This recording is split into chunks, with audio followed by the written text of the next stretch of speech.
موضوع پڑھا جائے گی، گھنٹوں تقریر کی جا سکتی ہے، اشرا پڑھا جا سکتا ہے، صرف امام صادق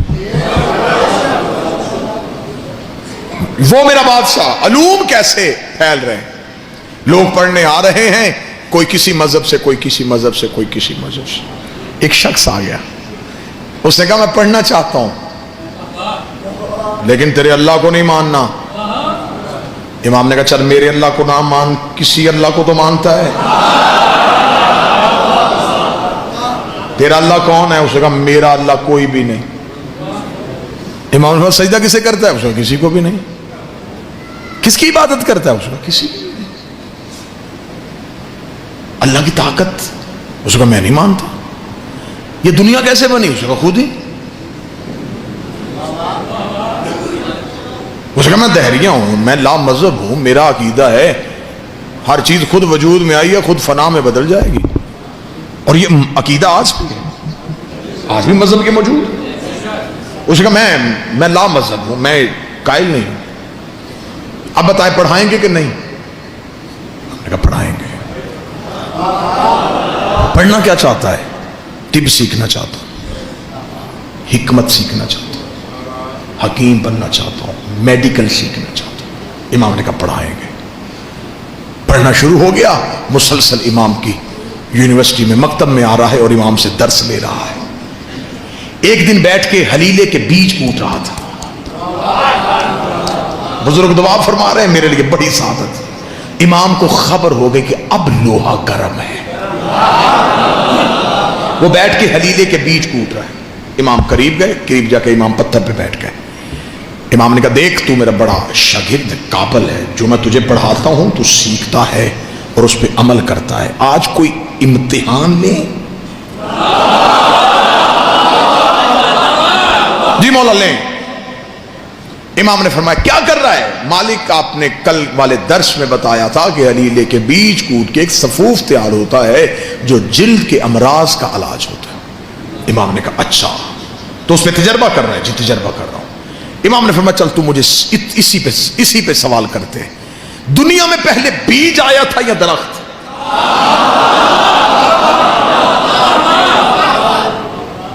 سوچنے کے بعد امام کا چہرہ دیکھا، بیج آیا تھا۔ امام نے کہا کس درخت سے گرا تھا؟ بیٹھے چلے گئے۔ اس نے کہا پھر درخت آیا ہوگا۔ امام نے کہا کس بیج سے اگا تھا؟ پریشان ہو گیا، پریشان ہو گیا، مولا کچھ چند دن ہوئے ہیں آپ کے مکتب میں آئے ہوئے، جتنا کچھ میں نے سیکھا ہے اس سے تو استاد محترم میں اسی نتیجے میں پہنچا ہوں کہ زمین کے اندر چند مادے رہتے ہیں جو نظر نہیں آتے، اور کچھ مخصوص وقت میں وہ مادے ایک جگہ پہ اکٹھے ہو کے ایک بیج کی صورت اختیار کر لیتے ہیں۔ امام نے دہریے کے کانٹے پہ کہا اب بتا ان مادوں کو اکٹھا کرنے والا کون ہے؟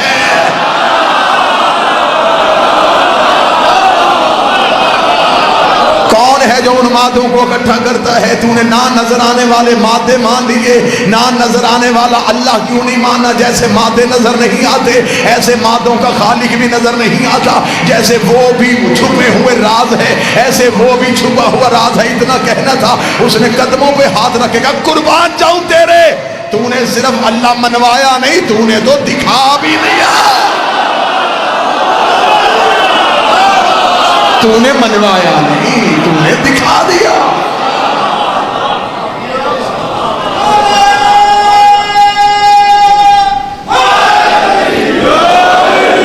آج کے دور میں بھی، آج ہمارا بچہ 3.5-4 سال کا ہو جائے تو ہم اسے تعلیم کے لیے بھیجتے ہیں، پلے گروپ میں بٹھاؤ، اسے KG میں بٹھاؤ، نرسری پریپ، تاکہ یہ سیکھے۔ تو جب وہ بچہ پہلے دن جاتا ہے تو اسے کسی لفظ کی تمیز نہیں ہوتی، تو اسے ٹیچر جو ہیں وہ کلرز نیم یاد کرواتے ہیں۔ ایسا ہے یا نہیں ہے؟ نہ بھی بچہ اسکول جائے تو بچہ گھر میں بھی ہو نا، تھوڑا بچے کی شعور کی آنکھ کھلے تو بچہ رنگوں کی طرف متوجہ ہوتا ہے،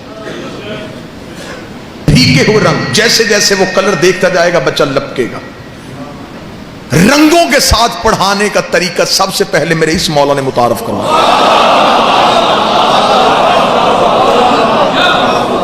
جب لوگ امام سے پڑھنے کے لیے آتے نا تو مولا نے فرمایا اکیلے نہ آیا کرو، گھروں سے بچوں کو لایا کرو۔ اس کا مولا اس لیے نہیں لے کے آتے ہم نے پڑھنا ہوتا ہے وہ شرارتیں کرتے. امام نے کہا تمہیں نہیں پتا حجت کی محفل میں کوئی شرارت نہیں کرتا.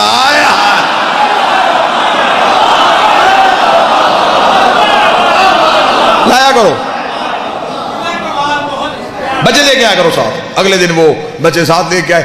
امام نے جب ایک درس پڑھا دیا تو امام بچوں کے ساتھ زمین پہ بیٹھ گئے. اور اس دن تاریخ کہتی ہے کہ امام مختلف رنگوں کے پھل لے کے آئے تھے. امام نے بچوں کو وہ مختلف پھل دکھانے شروع کیے. لوگوں نے امام سے کہا مولا یہ کیا کر رہے ہیں؟ امام نے فرمایا تم نہیں جانتے بچہ سب سے پہلے رنگوں سے سیکھتا ہے. یہ بچوں کی تعلیم کا طریقہ بھی امام نے متعارف کروایا.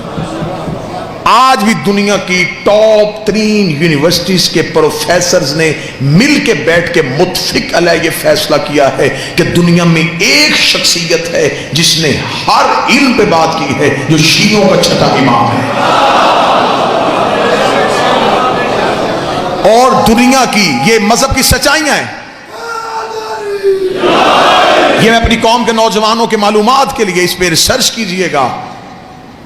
دنیا کے 36 مشہور پروفیسرز نے جس میں کوئی بھی چھوٹی یونیورسٹی نہیں بڑی یونیورسٹیز ان کے ٹاپ کے پروفیسرز نے مل کے بیٹھ کے متفق علیہ ایک سیمینار میں فیصلہ کیا ایک شخصیت ہے جس نے ہر علم پہ بات کی ہے اور وہ شیعوں کا امام ہے.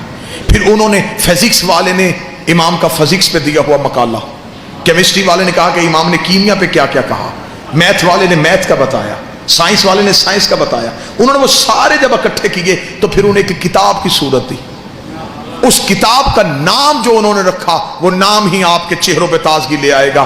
جرمنی, فرانس, پیرس, یہاں سے بیک وقت میں یہ کتاب شائع ہوئی اور اس کا نام رکھا گیا super brain in the world, دنیا کا سب سے بڑا دماغ. یہی کتاب وہاں سے ایران میں گئی تو فارسی میں چھپی, اس کا نام رکھا گیا مغز جہان شیعت. شیعت کی دنیا کا سب سے بڑا دماغ. یہ کتاب انڈیا پہنچی تو لکھنؤ میں چھپی, اس کا نام رکھا گیا امام جعفر صادق کے سائنسی انکشافات. یہ کتاب آپ کے پاکستان کے لاہور کے اردو بازار میں آ کے شائع ہوئی تو اس کا نام ہے سپر مین ان اسلام. نوجوان ضرور اس کتاب کا مطالعہ کریں گے, آپ ڈاؤن لوڈ بھی کر سکتے ہیں, آپ کو پی ڈی ایف کی اس کی فائل بھی مل سکتی ہے. اس میں دنیا کی 36 یونیورسٹیز کے پروفیسر نے اپنے مولا ہمارے امام کو خراج پیش کیا ہوا ہے. امام کی جو پہلی کلاس امام سے فارغ التحصیل, بور تو نہیں ہو رہے آپ موضوع سے, متوجہ نہیں, امام کی جو پہلی کلاس فارغ ہوئی اس میں کتنے شاگرد گئے؟ 40,000.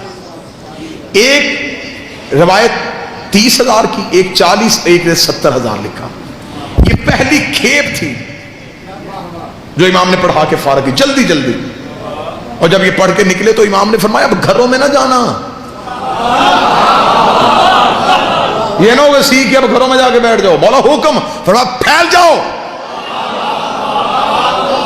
دنیا کے کونے منتخب کر لو, دور دور چلے جاؤ, پھیل جاؤ دنیا میں. اب علم ان کے سینوں میں تھا, کوئی تلاشی لیتا بھی تو پتہ نہ چلتا.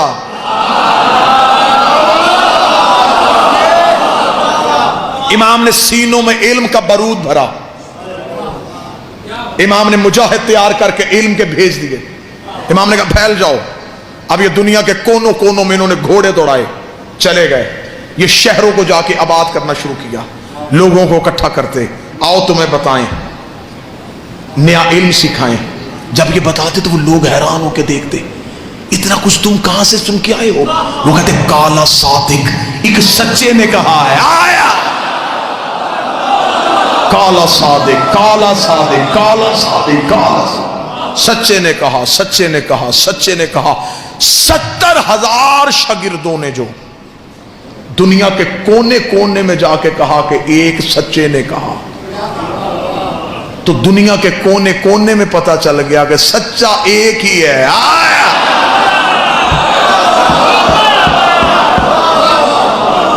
اب یہ فقہ پھیل رہی ہے، جہاں بھی جا رہی ہے یہ فقہ صادقی ہو رہی ہے. آپ کے مذہب کی ابتدا پڑھ رہا ہوں. واللہ با حسین اتنا ظلم ہوا ہے اس مذہب کے علم کے ساتھ.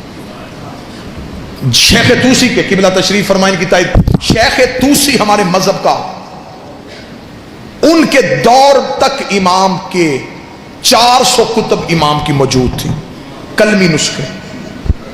سقوط بغداد جب ہوا تو پھر علماء کہتے ہیں صرف 33 کتابیں بچی، باقی ساری کتابیں ضائع کی گئیں. شیعوں کا علمی ذخیرہ بالکل تباہ کیا گیا. 33 کتابیں بچی. جتنا کچھ آج بیان ہو رہا ہے یہ ان 33 میں سے ہے.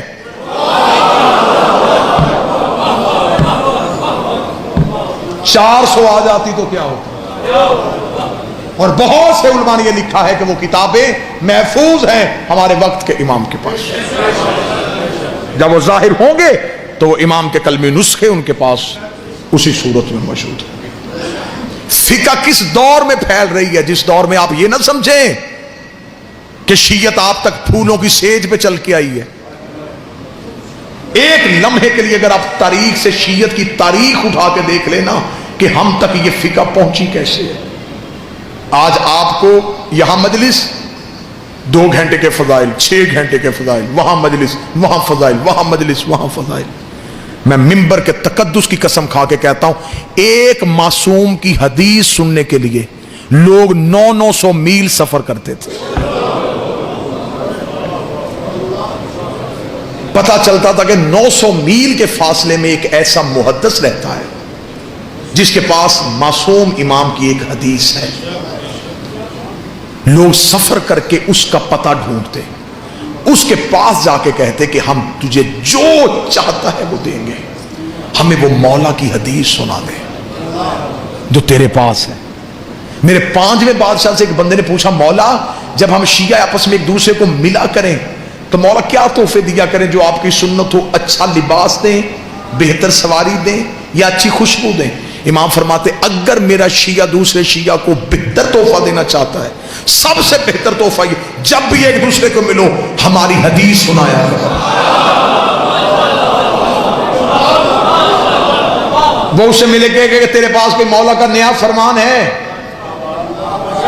کہیں سے کوئی نیا بادشاہ کا فرمان سنا ہے تو مجھے سنا. اگر تیرے پاس کوئی مالک کا کوئی نیا عرفان، کوئی معرفت والی حدیث ہے تو مجھے بتا. یہ ابتدا ہے شیعت کی، یہ آغاز ہے شیعت. اگر آپ بالکل جلدی جلدی میں زیادہ سے زیادہ نہیں تو 7-8 منٹ میں میں آپ کو ایک قصہ سنا دوں کہ کتنی مشکل تھی اس دور کی شیعت. کہ ایک شخص نے کوفے میں، شیعہ نہیں تھا، غیر شیعہ تھا، امام کی فقہ جو ہے سرکاری طور پہ نافذ نہیں تھی، فقہ دوسری نافذ تھی.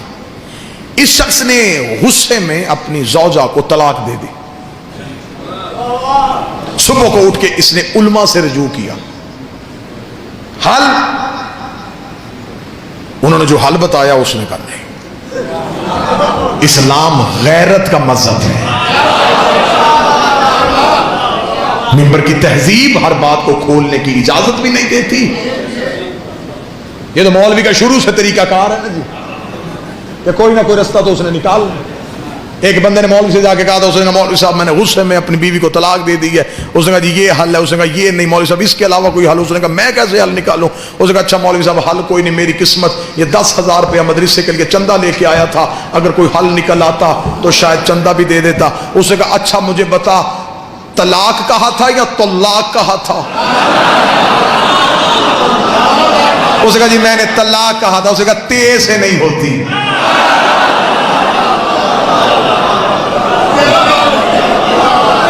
تیرا مخرج ہی ٹھیک نہیں تھا، تو طلاق کہتا.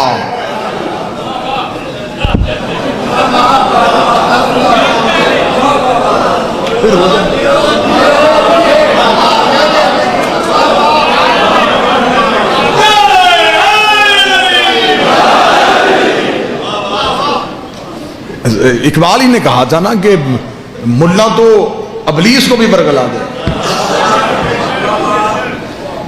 اب اس نے کہا کہ کوئی حل؟ انہوں نے کہا جی حل تو پھر یہی ہے. اس نے کہا یار کوئی کسی جگہ سے کوئی اور حل مل سکتا ہے؟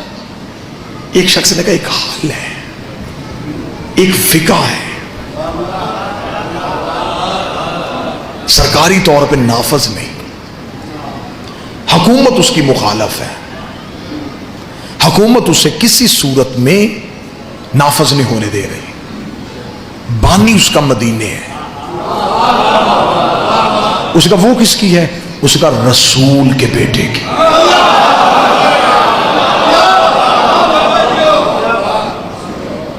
اب اس دور میں نہ پریس نہ میڈیا، اس نے کہا کوئی رسول کا بیٹا موجود ہے وہاں پہ؟ وہاں ہے۔ اس نے فوراً وہاں سے نکلا اور مدینہ وہاں پہنچا تو وہاں مدینے بازار میں ایک کوفے کے رہنے والے دکاندار سے ملاقات ہو گئی جو تجارت کے لیے مدینے تھا۔ اسے جا کے ویسے ہی حال احوال پوچھنے کے بعد بے نیازی میں کہنے لگا یار امام جعفر صادق، اس نے اتنا کہا، یا دکاندار نے دوڑ کے آ کے منہ پہ ہاتھ رکھا، منہ پہ ہاتھ رکھ کے شہر سے باہر لے گیا۔ شہر کے باہر تنہائی میں جا کے کھڑا کر کے کہنے لگا دوبارہ یہ نام نہیں لینا۔ کیوں؟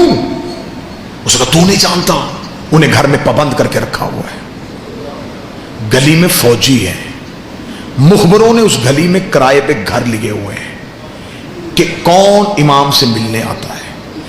حاکم کی طرف سے اتنی سختی ہے کہ جو نام لیتا ہے اگلے دن شہر میں اس کی لاش ملتی ہے۔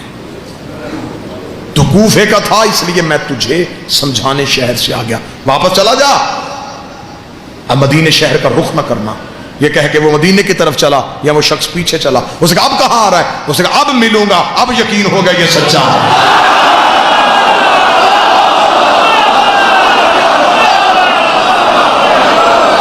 کیوں سچا ہے؟ اس نے کہا جھوٹ پہ پابندی نہیں ہوتی،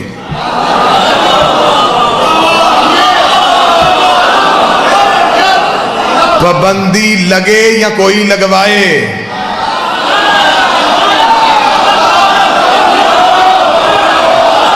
ہوتی ہمیشہ سچ پہ ہی ہے۔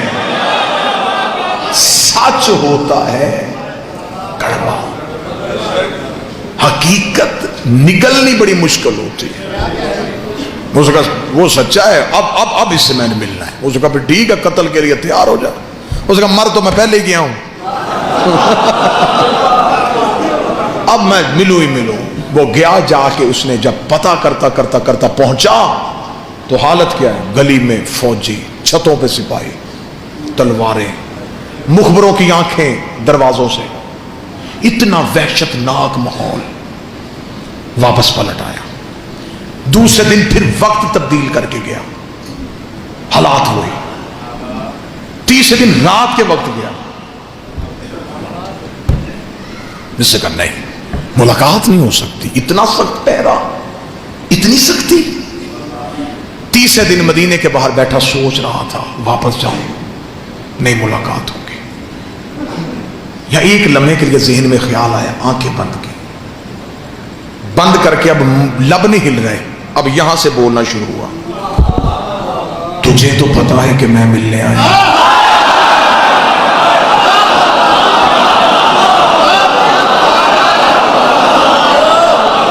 تجھے تو خبر ہے کہ میں آیا، مل لے، بڑا دور سے آیا۔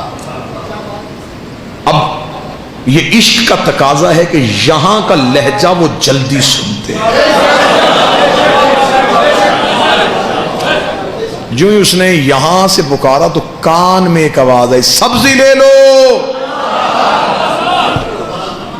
اس نے پیچھے مڑ کے دیکھا تو ایک سبزی فروش، بسیدہ سا لباس، سر پہ سبزی کا ٹوکرا، بے نیازی سے جا رہا ہے۔ بھائی کہاں جا رہا ہے؟ مدینے۔ کیا کرتا ہے؟ اس کا سبزی بیچتا ہوں۔ بھائی کبھی محلہ بنی ہاشم میں گیا ہے؟ روز جاتا ہوں۔ کبھی امام سے ملا ہے؟ نہیں ملا تو نہیں ہوں، لیکن میں چاہتا ہوں، کیونکہ میں کسی سے کوئی میرا تعلق نہیں، میں تو دکاندار ہوں، میں سبزی بیچتا ہوں۔ اچھا تجھے کوئی روکتا نہیں؟ مجھے کیوں روکنا، میں تو اپنے کاروبار کے لیے آتا ہوں۔ بھائی سبزی بیچے گا؟ کیا لے گا؟ نہیں ساری دے۔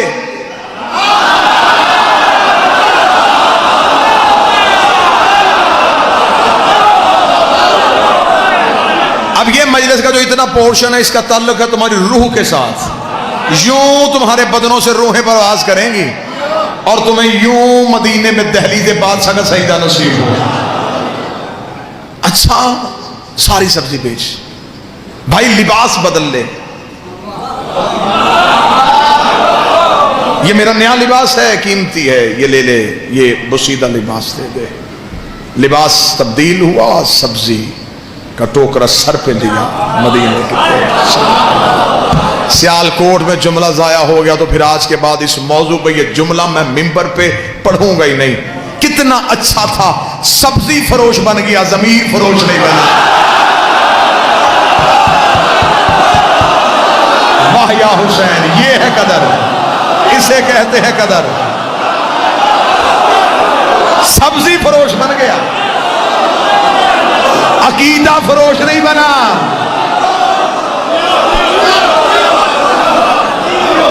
عقیدہ نہیں بیچا.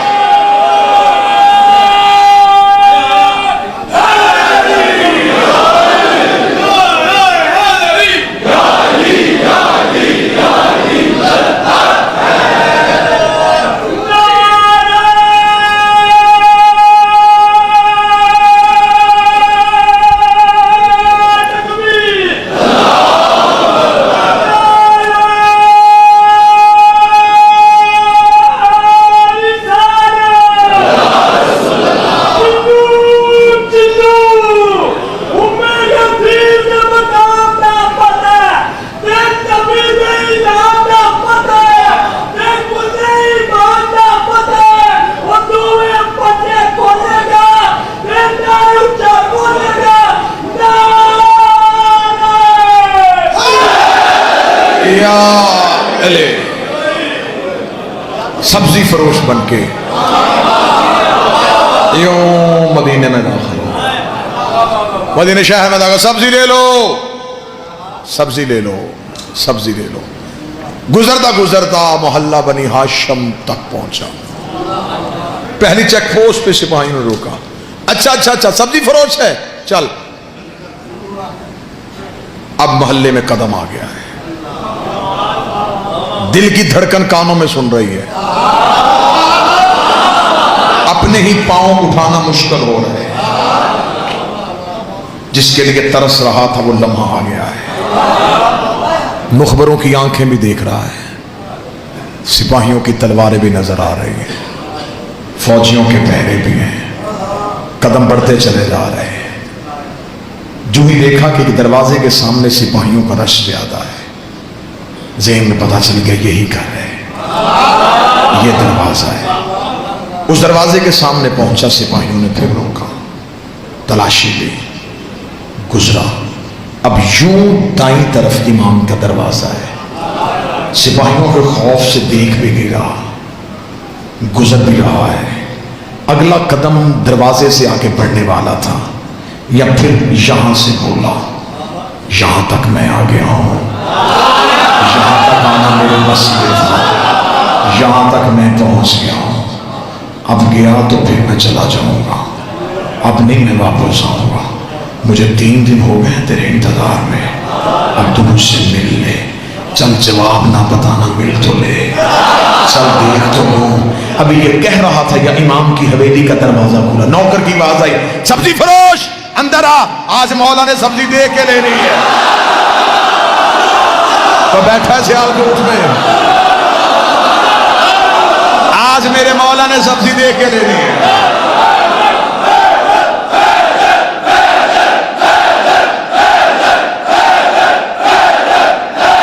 سارے بولو مل کے, حیدری. کل بھی خراب سبزی دے گیا, شرم نہیں آتی مدینے شہر میں رہتے ہوئے ایسا تجارت. اندر آ. جہاں لگا سپاہی, رک رک رک, کدھر؟ وہ غلام کہہ رہا ہے کہ اس کے آقا نے آج سبزی دیکھ کے لینی ہے. جانتا ہے اندر کون ہے؟ نہیں. شیعوں کا امام ہے, حاکم کی طرف سے پابندی ہے, کوئی نہیں ملے گا, ہم تیرے ساتھ جائیں گے. 2 سپاہی پھر ساتھ چلے. اب امام کے صحن میں جا کے بیٹھ گیا، سبزی کا ٹوکرا سامنے، سپاہی دائیں بائیں، نظریں ہیں امام کے حجرے کے دروازے۔ کتنا خوش نصیب تھا بادشاہ کے صحن میں بیٹھا، نظریں یوں حجرے کے دروازے پہ اور دیکھ رہا ہے۔ دیکھوں گا، پوچھوں گا کچھ نہیں، دیکھو تو صحیح کہ محمد کیسے تھے۔ سنا ہے کہ علی بڑا خوبصورت تھا، حسن کے حسن کے بڑے چرچے، کہتے ہیں حسین بڑا کریم تھا۔ اس سے پتہ چل جائے گا یہ کیا ہے، یہ کون ہے، یہ کیسے ہیں۔ دل تیز تیز دھڑک رہا ہے، سانسیں بند ہو رہی ہیں۔ حجرے کا دروازہ کھلا، امام کا پہلا قدم صحن میں آیا، آنکھیں ایسے لوگ میں جیسے مصر کی عورتیں یوسف نے۔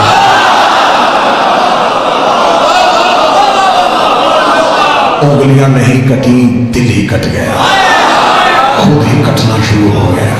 امام کے قدم چل رہے ہیں، سر پہ رسول والا امامہ، علی والی دستار، عصائے موسیٰ کو ہاتھ میں لیے ہوئے، حسین جیسا چہرہ، حسن جیسا ماتھا، سجاد جیسی آنکھیں۔ چلتے چلتے امام سبزی کی ٹوکری کے قریب بیٹھ گئے۔ امام نے یوں کپڑا ہٹایا، یہ صرف رخ امامت کو دیکھ رہا ہے، سوالی سوال کو بھول چکا تھا، یہ اپنے مقصد کو بھول چکا تھا، یہ صرف چہرہ امام کی زیارت کر رہا تھا، یہ خوشبو امامت کو اپنے اندر محسوس کر رہا تھا۔ یا تھوڑی دیر کے بعد ہم سے اپنا چہرہ امام کے قریب کیا، ابھی بولنے کے لیے لب کھولنے لگا تھا، یا امام نے چھوٹی نظروں سے کہا تیری طلاق نہیں ہوئی۔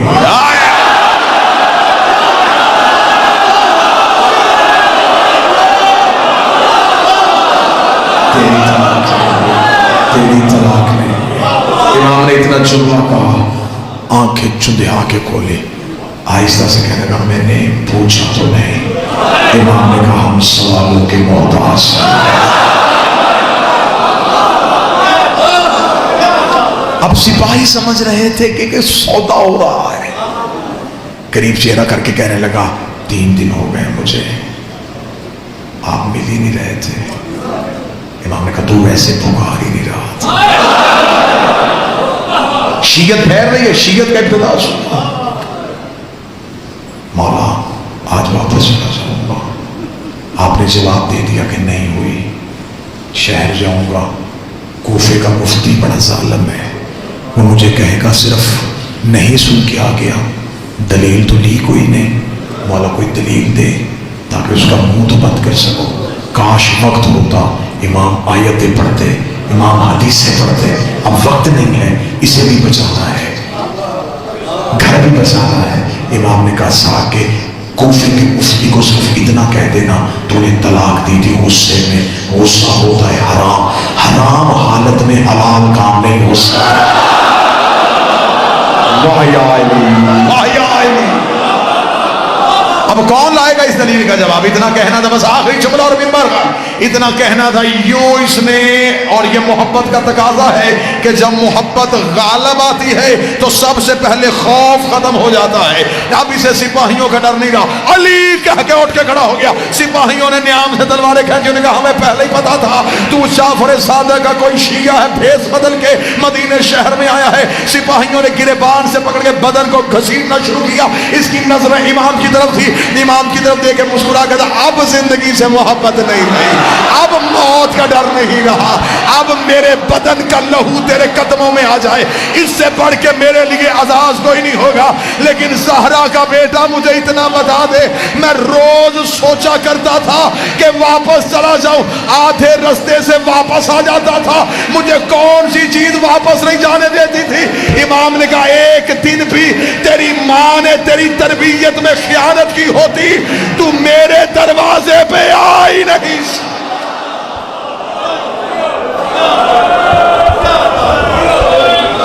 تو آ گیا امام کے گھر پہ اس لیے کہ تیری ماں اچھی تھی، محبت ہے آپ کی، یہ پیار ہے سیالکوٹ کا، میں مقروض ہوں آپ کی محبتوں کا۔ آپ کی محبت میں بڑھ گیا، جس نے پوری کائنات کو بولنا سکھایا تھا، اس کی ماں بازار میں چادر مانگ رہی تھی.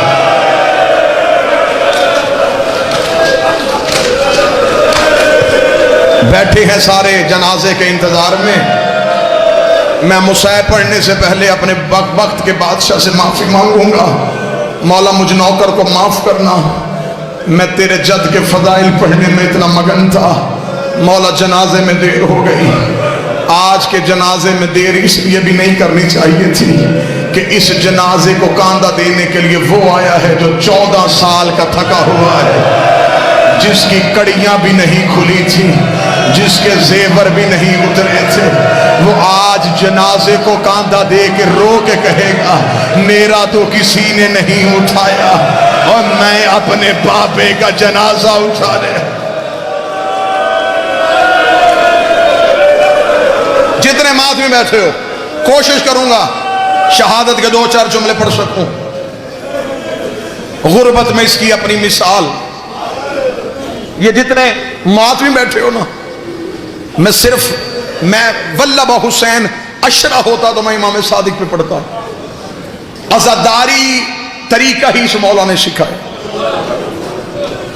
یہ جو ہم ماتم کرتے ہیں نا، یہ جو ہم روتے ہیں، اس کی تہذیب بھی ہمیں اس بادشاہ نے سکھائی ہے.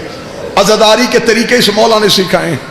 اس کی پہلی نشانی بتاؤں، مدینے کے لوگ کہتے ہیں ہم محرم کا چاند آسمان پہ نہیں دیکھتے تھے. وہ کہتے جعفر صادق کے گھر سے رونے کی اتنی آوازیں آتی ہمیں پتہ چل جاتا کہ محرم کا چاند طلوع ہو گیا ہے. او امام بارگاہوں میں، گلیوں میں، چوراہوں میں رونے والوں، تم روتے ہو تھوڑی دیر کے لیے، بیٹھ کے روتے ہو. روتے روتے کوئی مرد مومن چہرے پہ اپنے ماتم کرے، کوئی پرسا دے، ساتھ والا مومن ہاتھ پکڑتا ہے، کوئی گر جائے، ساتھ والا مومن پانی پلاتا ہے. اگر برداشت کر سکو تو میں پڑھوں روایت. رکھ میرے سر پہ قرآن، مدینے کا رہنے والا ہے، نام اس کا یحییٰ ہے. اس نے روایت کیا، اس نے کہا 1 سال میں مدینے میں تھا، میں نے دیکھا کہ لوگ ٹولیوں کی صورت میں جعفر صادق کے گھر کی طرف دوڑ رہے تھے. میں نے پوچھا کیا ہوا؟ انہوں نے کہا محرم کا چاند آ گیا ہے، ہم امام کو پرسا دینے جا رہے ہیں. وہ کہتا میں بھی اسی رش میں شامل ہو گیا. یحییٰ کہتا جب میں گیا امام کے دروازے پہ لوگوں کا رش تھا، جعفر صادق کے دروازے پہ لوگوں کا ہجوم تھا. یحییٰ کہتا میں نے بھی اپنا گریبان کھولا، میں بھی امام کے دروازے پہ کھڑا ہو گیا. یحییٰ کہتا میں اپنے پنجوں پہ کھڑا ہو کے میں نے دیکھا کہ کوئی شخص زمین پہ لیٹ کے رو رہا ہے. وہ کہتا میں نے ایک بندے سے پوچھا یہ کون ہے؟ اس نے منہ پہ پیٹ کے کہا یہ ہمارا امام ہے، نام جس کا جعفر صادق ہے. وہ کہتا میں نے حالت دیکھی، بطول کا بیٹا کبھی دائیں کروٹیں لیتا، کبھی بائیں کروٹیں لیتا. وہ کہتا میں روتا روتا قریب گیا، میں نے قدموں پہ ہاتھ رکھ کے کہا او کائنات کو صبر سکھانے والے، تیری یہ حالت کیوں ہو گئی ہے؟ امام نے انگلی کا اشارہ کر کے کہا وہ چاند طلوع ہو گیا جس نے میری ماں کو زخمی کر دیا، جس نے میری ماں کی ردائیں چھین لی. 2 منٹ میں اشارہ کروں تو بولتا. سارا سال اس امام کے دکھ نہیں پڑے جاتے. جہاں اتنا بیٹھے ہو، ساتھ یا 8 منٹ اس مولا کے درد سننا. قبر مبارک کہاں؟ بقیہ میں، آخری ماں کے پہلو میں ہے. وہاں ایک ماں، 4 بیٹے، 5 کی غربت یہ علیحدہ. حسین کی لاش 3 دن بغیر کفن کے پڑی رہی. آج کربلا جا دیکھو، حسین کے روزے، حسین کا صحن، حسین کا محل بنا ہوا ہے. غازی کے بازو قلم ہوئے، غازی کا روزہ ہے. اللہ جانے کتنے دکھی کیا ہے ان اماموں کو. آج بھی دھوپ کی چادر ہے، آج بھی قبر پہ چراغ کوئی نہیں.